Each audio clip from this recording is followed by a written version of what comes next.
नमस्कार, स्वागत आहे तुमचं मनीषाज किचन मराठीमध्ये. बघताय तुम्ही 6:45 वाजले, रात्रीचे 6:45 वाजलेले आहे आणि माझा मेससाठी जो स्वयंपाक आहे तो बनवून झालेला आहे. पण माझा मुलगा आता बाहेरगावी जाणार आहे, त्याच्यासाठी शंकरपाळे बनवायचे होते. तर म्हटलं चला थोड्याशा वेळामध्ये बनवून घेऊया. तर या ठिकाणी मी 1 किलो मैदा घेतलेला आहे आणि आता आपण त्यासाठी पाक करणार आहोत. तर काय केलं मी, 1 किलो मैदा आहे तर साधारण 75 ग्राम या ठिकाणी पाणी घेतलेलं आहे आणि 300-350 ग्राम साखर घेतलेली आहे. तुम्ही तुमच्या आवडीनुसार म्हणजे कमी जास्तही करू शकता. ज्याला कोणाला जास्त गोड आवडतात शंकरपाळी, तर कोणाला कमी गोड आवडतात, त्यामुळे साखरेचं प्रमाण तुम्ही कमी जास्त करू शकता. एकीकडे मी तेल गरम करून घेतलेलं आहे आणि पाकही थोडंसं म्हणजे साखर मेल्ट करायची आहे आपल्याला पाण्यामध्ये. तोपर्यंत मी मैदा चाळून घेत आहे. मैदा पॅकिंगचा आहे तरी पण मी चाळून घेतलेला आहे. आणि एकीकडं मी कढी बनवलेली आहे मुलांसाठी, एकीकडं फोडणीचा भात बनवलेला आहे. आज भाजीला काही दुसरं नाही, त्यामुळे मी फोडणीचा भात आणि कढी बनवलेली आहे आणि चपात्याही बनवणार आहे. तर या ठिकाणी मी मैदा चाळून घेतलेला आहे आणि साखरेचा पाक होत आहे. तोपर्यंत आता आपण मैदा चाळून घेऊया. तर काय झालं की आज शंकरपाळे मला दुपारीच बनवायचे होते, पण दुपारी काही वेळ कार्यक्रम होता, त्यामुळे मी तिकडं गेले. तर म्हटलं चला आता थोडासा वेळ आहे, त्याला उद्या जायचं आहे आणि लांब जायचं आहे, तर थोडंसं घरचं पाहिजे म्हणून मी शंकरपाळे बनवायला घेतलेले आहे. मुलं येईपर्यंत माझे शंकरपाळे बनवूनही होतात आणि चालूमध्ये मी करून घेतात. आणि बघू शकता या ठिकाणी काय झालं की जी पोळ्यावाली आमची रूपा आहे ती अचानकच आली आणि इथं मी तेलाची कढई ठेवलेली होती. जरासं बघितलं नसतं तर म्हणजे तिला जोरात चटका बसला असता, म्हणून मला इतकं हसू आलं तिचं आणि भीती वाटली. या ठिकाणी आता जे गरम तेल आहे ते मी मैद्यामध्ये टाकून घेतलेलं आहे. बघू शकता जास्त आपल्या असं धूर निघेपर्यंतही मी तेल गरम केलेलं नाही, की त्यामध्ये जेवढं पाहिजे जास्तही उकळतं तेल केलं तर म्हणजे ते कडक होतात शंकरपाळे, त्याच्यामुळं जास्तही गरम नाही करायचं. आता या ठिकाणी मी आधी चमच्याच्या साहाय्याने तेल एकत्र करून घेतलं आणि हाताने आता सगळं मैद्याला मी तेल छान असं चोळून घेणार आहे. म्हणजे काय होतं की आपलं तेल हे सगळ्या मैद्याला लागलं गेलं की छान शंकरपाळे खुसखुशीत बनतात. या ठिकाणी मी पूर्ण पिठाला म्हणजे पूर्ण मैद्याला तेल चोळून घेतलेलं आहे आणि आपलं जे साखर आणि पाणी ज्याचं आपण पाक म्हणजे गरम करायला ठेवलं होतं ते जास्तही गरम होऊन दिलेलं नाही. बघू शकता थोडी साखरही आहे त्यामध्ये. तर आता आपण ते टाकून घेऊया आणि चमच्याच्या सहाय्याने आधी आपण करून घ्यायचं आहे, कारण गरम आहे तर चटका बसण्याची शक्यता असते.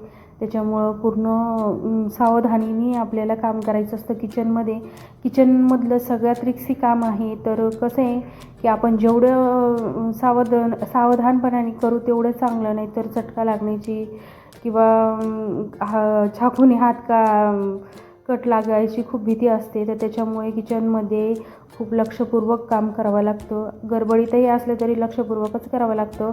आता थोडंसं झाऱ्याने मी हलवल्याच्या नंतर आता हाताला थोडंसं कमी म्हणजे गरम झालं ते, त्याच्यामुळे आता मी हाताने भिजवून घेते पीठ. तर बघू शकता या ठिकाणी थोडं करत मी पाक आधी पूर्ण टाकलेला आहे, पण थोडंसं बाकी पण तोही टाकून घेते, कारण तेवढं आपलं बरोबर मापातच बनवलेला आहे. आता तो टाकून घेतलेला आहे आणि रूपाने कॅमेरा पकडला होता मोबाईलचा आणि ती म्हणत होती की ताई तुम्ही असे शंकरपाळे बनवता का? मी तर पिठी साखर टाकते त्यामध्ये, पण खूप कडक होतात. मी म्हटलं तू आजपर्यंत माझे शंकरपाळे बनवलेले बघितले नाही, पण खाल्लेले आहे. तिने पण बनवताना नाही बघितलेले. तिला म्हटलं आता ह्या पद्धतीने तू बनव, खूप छान होतात. तर ती म्हटली हो ताई आता मी ह्या पद्धतीनेच बनवणार, कारण आता मी पूर्ण रेसिपी बघितली. तर हा फायदा असतो की आपण प्रत्यक्षपणे जी पण रेसिपी बघतो ना ती आपल्याला लगेच समजते. कोणाच्या सांगण्याने आणि आपण असं बघितल्याने जास्त लवकर समजत नाही. पण आपण जर अशी प्रॅक्टिकली कोणतीही वस्तू बघितली ना की ती लगेच डोक्यात बसून जाते.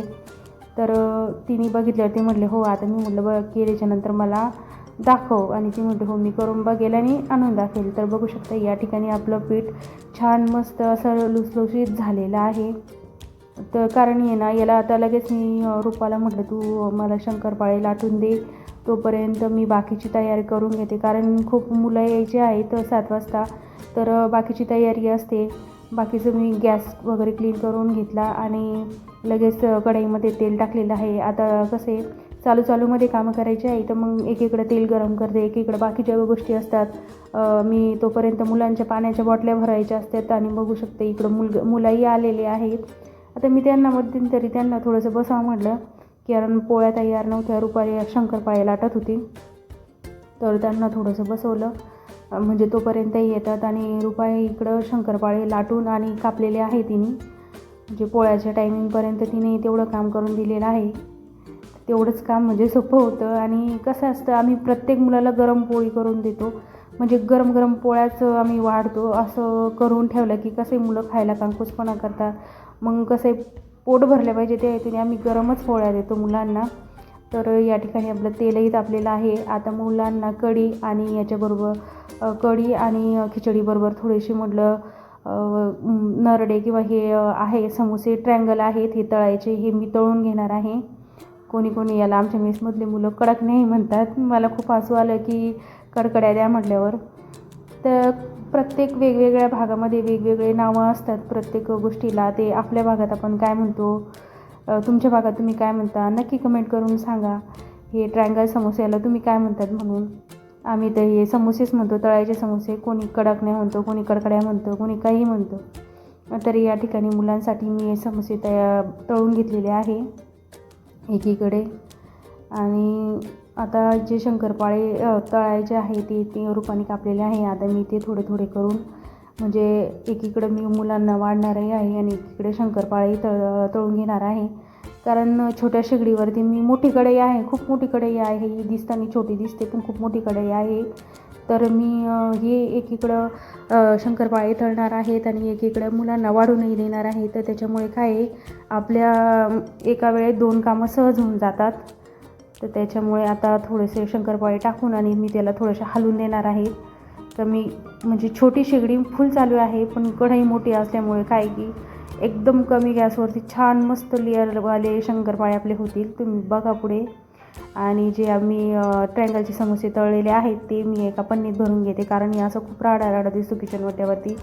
कारण ताटं ठेवल्याच्यानंतर मला जागा खूप लागते आणि मग ते असं पसारा दिसतो. त्याच्यामुळे मी जेवढं होईल तेवढं काम सुटसुटीत करण्याचा प्रयत्न करते. आता हे कसं आहे, एवढ्या पिशवीमध्ये एवढे मोठे हे बसून जाते समोसे आणि ते एका साईडला ठेवले की होतात. आणि हे जे आपले कुकरचं भांडं आहे, जे प्लेट आहे ते कुकरचं भांडं आपल्याला खिचडीला कामं येईल आणि जी प्लेट आहे ती समोसे आपलं शंकरपाळे काढायला ते कामं येईल. त्याच्यामुळे जास्त भांडेही भरत नाही.